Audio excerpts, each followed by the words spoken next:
खेती जायदाद सब कुछ मेरी बेटी नैना का ही है।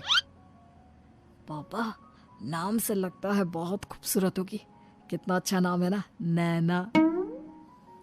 ओ, वैसे बात तो सही है आपकी।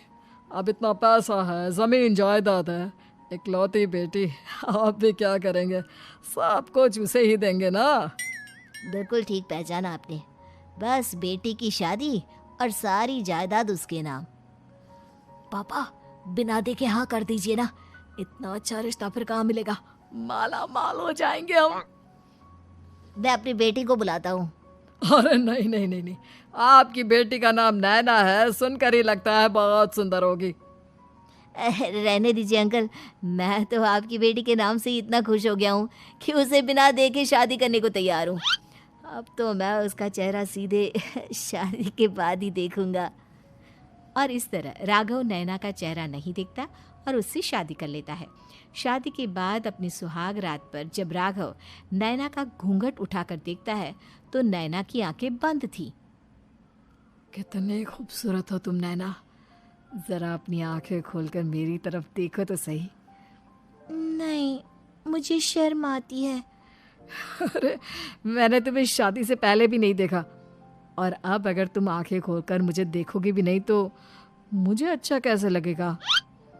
इससे पहले कि नैना अपनी आंखें खोलकर राघव की तरफ देखती, अचानक से लाइट चली गई और राघव नैना को पूरी तरह से देख भी नहीं पाया।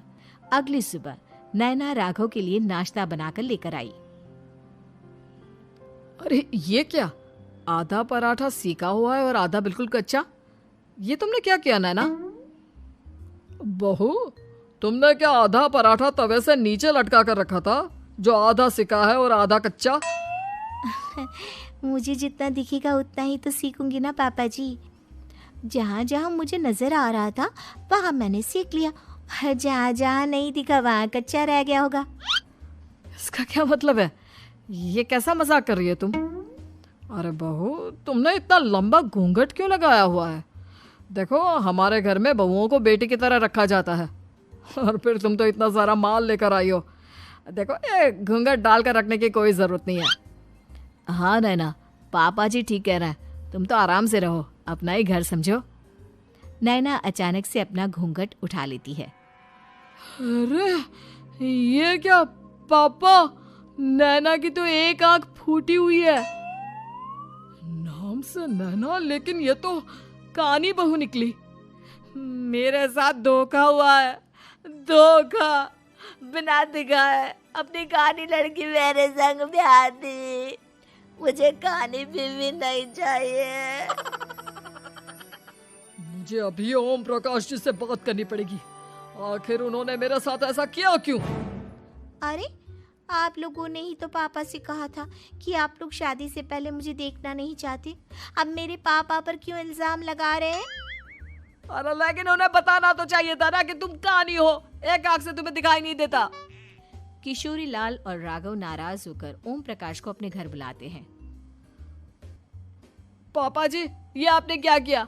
शादी से पहले बताया क्यों नहीं कि नैना की आंखों में परेशानी है? अरे, आप ही ने तो लड़की देखने से मना कर दिया था। और लेकिन आप बता तो सकते थे। आपको तो हमारी बेटी की प्रॉपर्टी चाहिए थी, वो भी पूरी की पूरी। अब क्या हुआ अगर उसे आधा दिखाई देता है? प्रॉपर्टी तो आपको पूरी मिल गई ना। और ये क्या बात हुई? मेरी शादी प्रॉपर्टी से नहीं, आपकी बेटी से हुई है। अब ये तो पहले सोचना चाहिए था, तब तो मेरी प्रॉपर्टी देखकर तुम्हारी जुबान लप लपा रही थी। लेकिन मैं कानी लड़की को अपनी बीवी बनाकर नहीं रख सकता। पापा, कुछ करिए ना आप। हाँ, करता हूँ। देखिए ओम प्रकाश जी, आप हमारे साथ ऐसा नहीं कर सकते।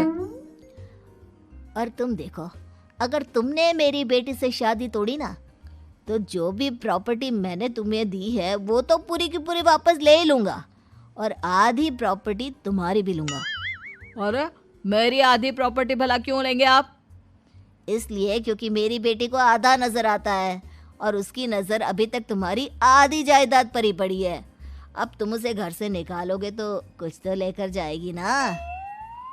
और अगर हम आपकी बेटी को अपने घर की बहू बनाकर रखे तो?